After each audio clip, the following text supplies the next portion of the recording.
So have we convinced you that manifestation is the way you feel? And have we convinced you that the way you feel is something that is changeable within the next 5 minutes once you know this? Less, really, but it is changeable.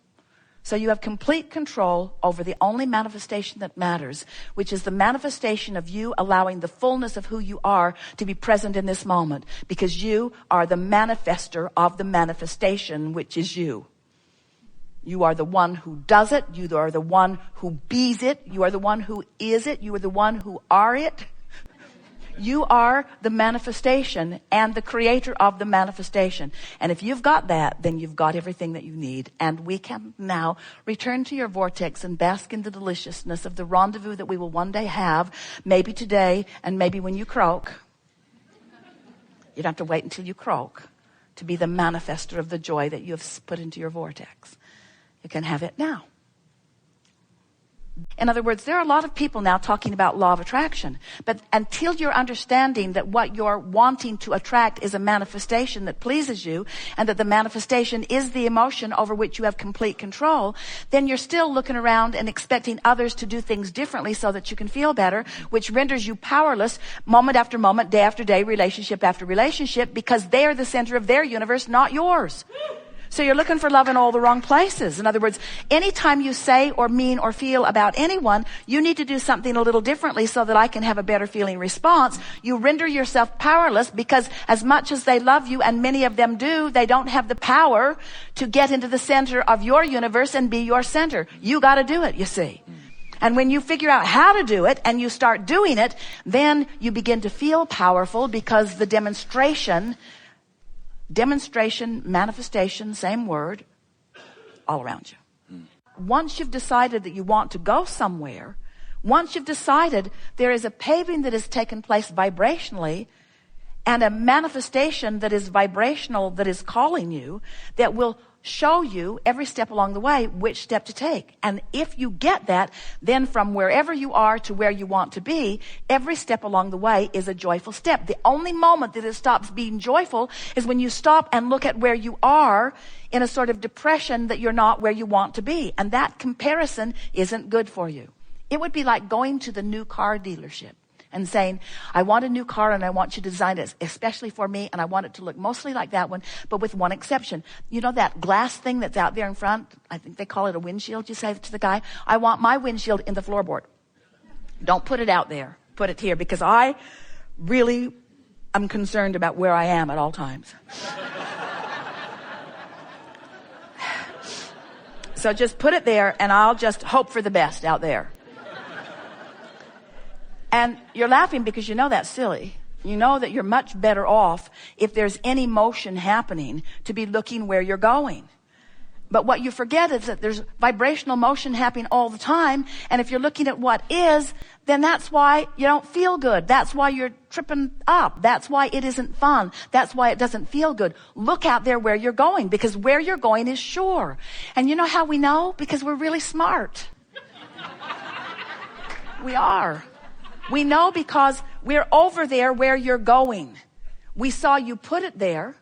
We embraced it when you put it there. We're standing in the vibrational attitude of it. We have become the vibrational equivalent of it, and we are calling you toward it. And when you go toward it, we didn't say when you get there. We're not ever going to say to you, when you get there, you'll feel better. We're saying when you look up and start your journey, your conscious journey toward where you want to go, you'll feel better. It doesn't matter where you are. Every time we get together with you, we say it several times, every opportunity we have, everything that everyone wants or ever has wanted or ever will want is because they believe they will feel better in the having of it. They believe they will have a good feeling emotional response in the receiving of this other thing that they think they want. And what we want to convince you of is that what you want is the emotion. What you want is the good feeling. The other stuff's just the justification that you give for having it. In other words, I want prosperity because I will feel better, and I want a lover because I will feel better, and I want this because I will feel better. I want everything that I want because I believe I will feel better in the having of it, and I believe I will not feel good in the absence of it. But it is the emotion that is the primary manifestation. Hear that. Your emotion is your primary manifestation. And if you can hear that, if you can leave with that today, if you can know it in the way we know it, then you will have control of the only manifestation that matters, which is the way you feel. And when you get control of that one, you've got control of every other manifestation. You've got control of financial manifestations, of physical manifestations, of relationship manifestations, of worldwide manifestations, of weather manifestations. You have control of every other manifestation if you deal with the only manifestation that matters, which is, how am I manifesting in this moment? Which means, oh, hear this. It's the first time we've said it this well. Oh, we forgot. No, we didn't forget.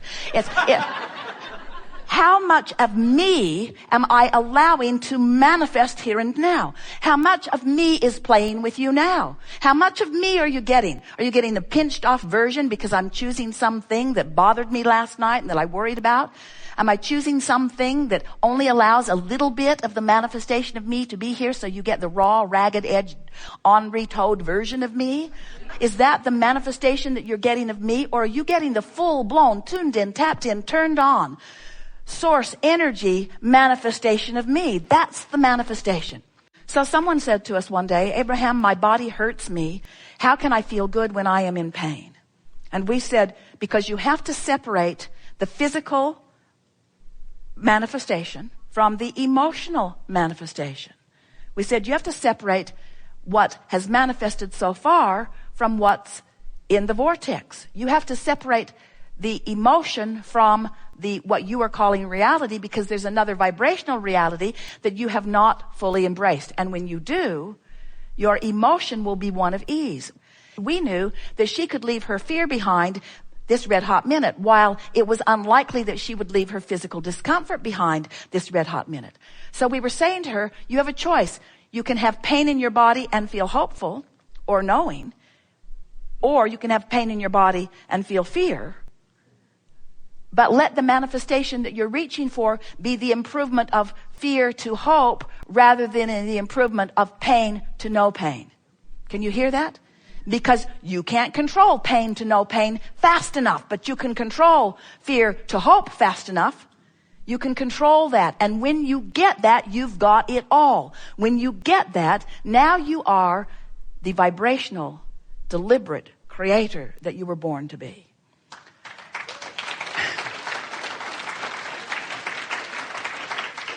Oh, I felt better before I wanted that thing that I can't have, and that thing that I can't have.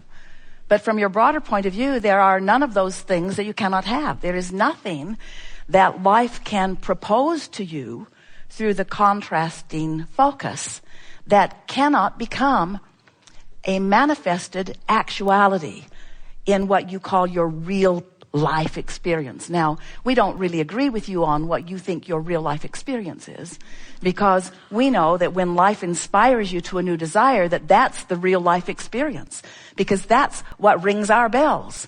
When life causes you to want something different or more beyond what is, there is a vibrational version of it, which is where we dwell, which is thrilling to us, because when we focus upon your furthest most expansion, there's no gap between your furthest most expansion and where we are.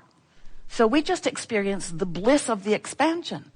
But if you expand because desire causes you to do it and you don't go with the expansion, then you have, to some degree, a resistant gap that can go from, even in hope, there's a little gap. I want it and I hope I'll get it. Gap. I want it and I doubt I'll get it. Gap. I really, really, really, really want this thing I really, really, really, really don't believe. Deadly. In other words, feels awful, doesn't it? To want something, really want something and not believe it. Oh, don't do that. Find a way to believe in what you want. Find a way to believe in what you want until you know it, even before it's manifested. And that's what trips you up. You don't want to do it that way. You don't want to do it that way. You want evidence first, and then you'll believe it. Doesn't work that way. And you say, well, it must work that way because I haven't believed a lot of things that have eventually come about. And we say, not until you stopped not believing them. You might have been distracted from it. You might have stopped thinking about it. You might have focused on other things. You might have ceased the resistant energy and not known that you had ceased the resistant energy. But we promised you, you ceased the resistant energy before anything came about. You are the creator of you. You are the creator of you in your moment, you in your conversations, you with the security guard, you with the strangers, you with your friends, you with your lovers. You are the creator of you. You are the creator of you. You are the creator of your manifestations, moment by moment by moment by moment by moment, and you've got control of that. So something happens that gets your attention, and because it has your attention, and it doesn't have the attention of your source. Did you get that?